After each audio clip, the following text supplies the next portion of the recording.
Saudara DPR menghormati putusan MK yang melarang lembaga negara dan korporasi mengadukan dugaan pencemaran nama baik. Namun DPR meminta publik tetap menjaga perilaku dalam menyampaikan pendapat. Wakil Ketua DPR Sufmi Dasko Ahmad merespons putusan MK yang melarang pemerintah, institusi, dan korporasi melaporkan dugaan pencemaran nama baik. Menurut Dasko, putusan MK bersifat final dan mengikat juga harus dihormati. Tapi Dasko berharap publik juga menjaga etika dalam menyampaikan pendapat. Keputusan MK adalah final dan mengikat dan kita sama-sama hormati. Nah, walaupun itu kemudian yang diputuskan bunyinya seperti itu, tetapi juga kita perlu juga sebagai bangsa Indonesia, orang Timur juga ya kita sama-sama tentunya harus menjaga perilaku. Tentunya juga ada batas-batas yang perlu kita sadari bersama sebagai masyarakat Indonesia harus kita batasi, demikian. Mahkamah Konstitusi melarang lembaga pemerintah, institusi, dan korporasi mengadukan dugaan pencemaran nama baik yang aturannya ada di pasal 27 Undang-Undang ITE.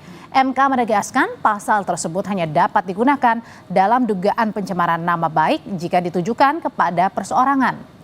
MK memutuskan uji materi Undang-Undang Pasal 27 Undang-Undang ITE yang diajukan warga Karimun Jawa Daniel Tangkilisan. Dalam putusannya, MK mengecualikan lembaga pemerintah, korporasi sebagai pihak yang bisa dicemarkan nama baiknya. Pencemaran nama baik hanya bisa dilaporkan oleh perseorangan yang spesifik.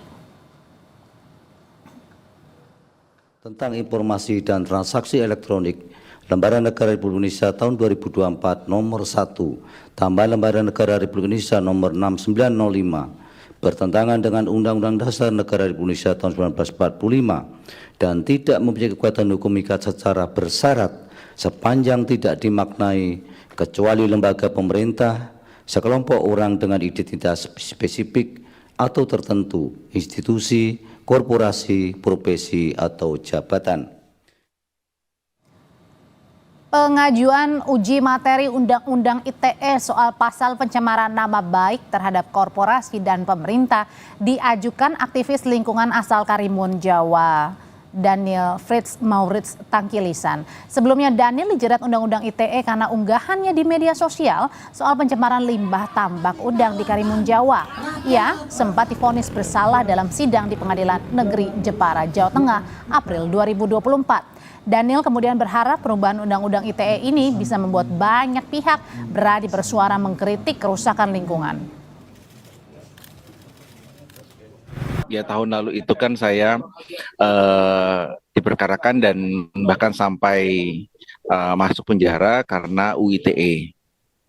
Padahal yang saya lakukan adalah menyuarakan ya kerusakan lingkungan gitu. Kalau ini bisa direvisi, paling tidak bisa direvisi, ini bukan cuma membantu saya, tapi akan sangat membantu masyarakat luas, khususnya mereka yang yang bersuara demi HAM, gitu. Apakah itu HAM lingkungan, HAM perempuan, buruh,